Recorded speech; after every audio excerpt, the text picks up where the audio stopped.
अशोगा वृक्ष दरबया पजुति बाबू हरिहर कंचन ये ओ ज्योति अय्यावे श्रीमान ने चानो मुखिया वर्ष देवा के निवासी जिन्होंने शारदा दिल से 50 स्वर्ग दान दी। श्रद्धालुओं के चरणों में समस्त मंडली की ओर से करोटी नमन, लाखों लाख प्रणाम। जय हो दानी दाता की जय हो। ज्योति बाबा के गुस्से तोय ठकबा गुस्से छो, तोय झूठ बोल रहो ये केदली से पोपी जाए के लिए हमरा से तू छल क्या रहलो ये नाही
कहियो ना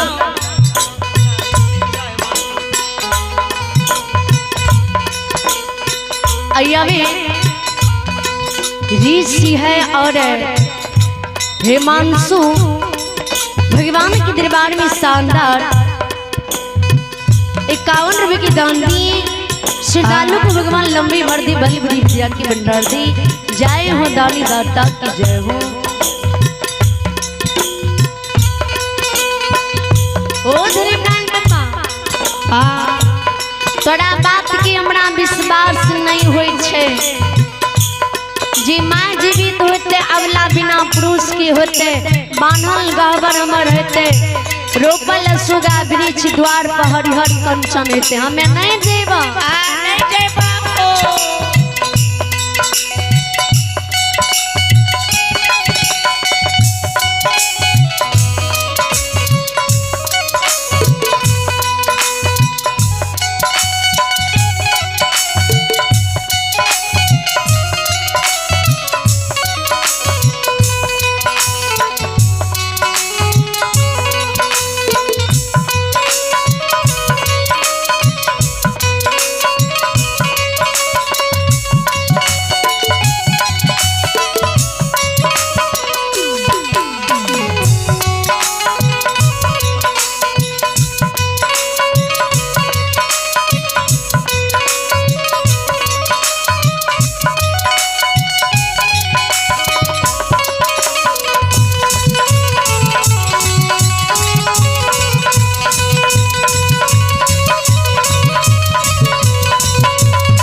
पॉपी में माँ मर गेल ते हमें नहीं जीवा, हमरा विश्वास नहीं होय छे। धर्मराज बाबा के तब तोरा कोना विश्वास होता? अगर हमरा पर विश्वास नहीं छ तो तोरा संग में जे संग के संगीता कोयली एलय, सोदर भाई बन के, सोदर भतीजा बन के, जांग तर के अर्धांगिनी नारी बन के, माता पिता बन के, पॉपी के समाज बन के, दोस्त यार बन के जितरा संग पॉपी से केदली एलय, कोयली पर तो विश्वास होता।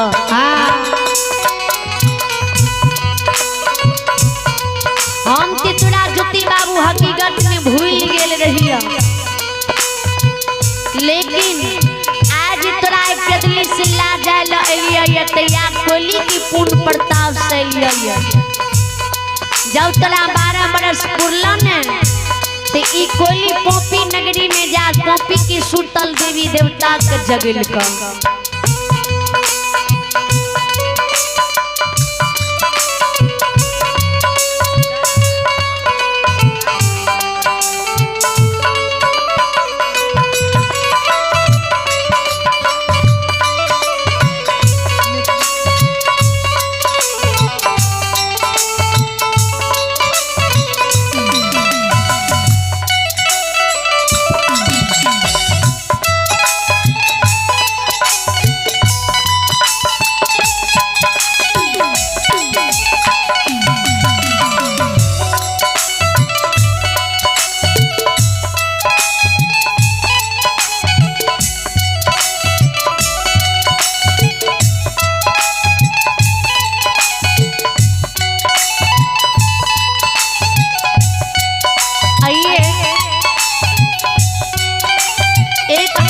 सूचना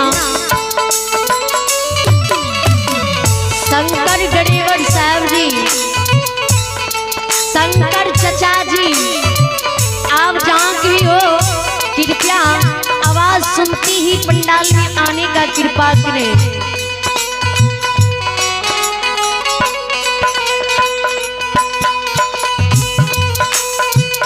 और गाड़ी सहित लेकर के यहाँ पे आने का कृपा करेंगे।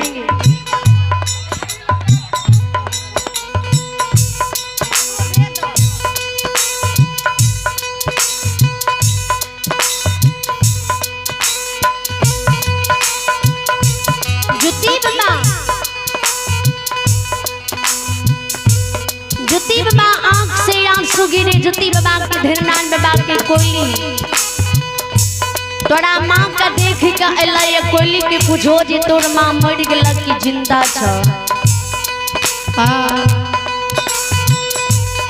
शंकर चा आप जहाँ कभी हो कृपया जहाँ पे आप गाड़ी लगाए हुए हैं वहाँ पर से गाड़ी आप हटा दे।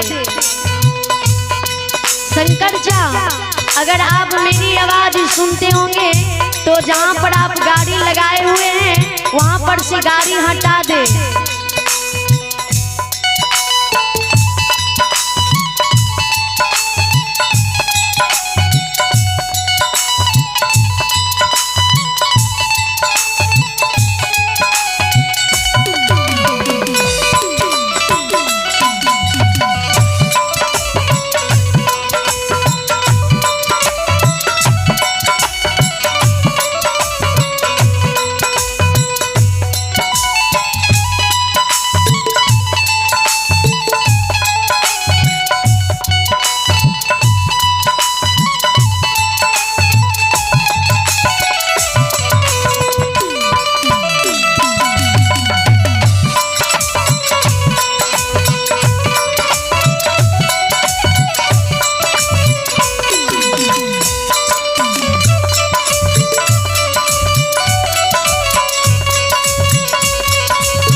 अगर कोई कह देता जी तोर माँ मर गई तू जन्म भूमि नहीं जइबो।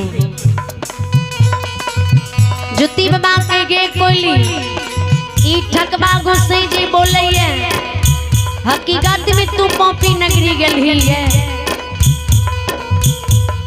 लेकिन ए गोसाई की तरह कोयली तू झूठ नहीं बोली है, हमरा से छल नहीं करी है। जो छल करही ने त मुख से कोयली श्राप दे देबो, हमर श्राप पड़ जेतो, जड़ के कोयली भस्म भा जेबे। ज्योति बाबा बानी सुन के कोयली ज्योति बाबा के कह गुरु बाबा जब तोरा 12 बरस पुरल ते बन के बन सब तो कल के गे कोयली तोरा गुरु के 12 बरस पुर गेलो। काल तोरा गुरु के 13 बरस चढ़ जेतो, जो 13 बरस चढ़ जेतो ती तोर गुरु बाबा के दिली बन में के दूली।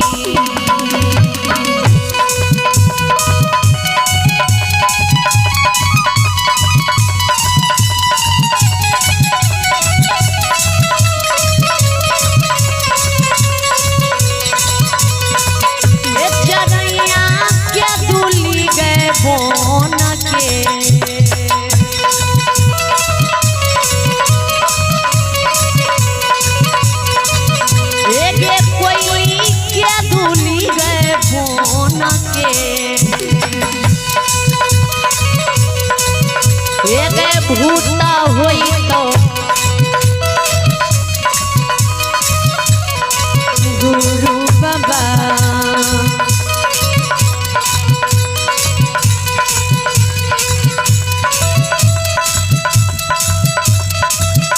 एगे होई तो केदली बोना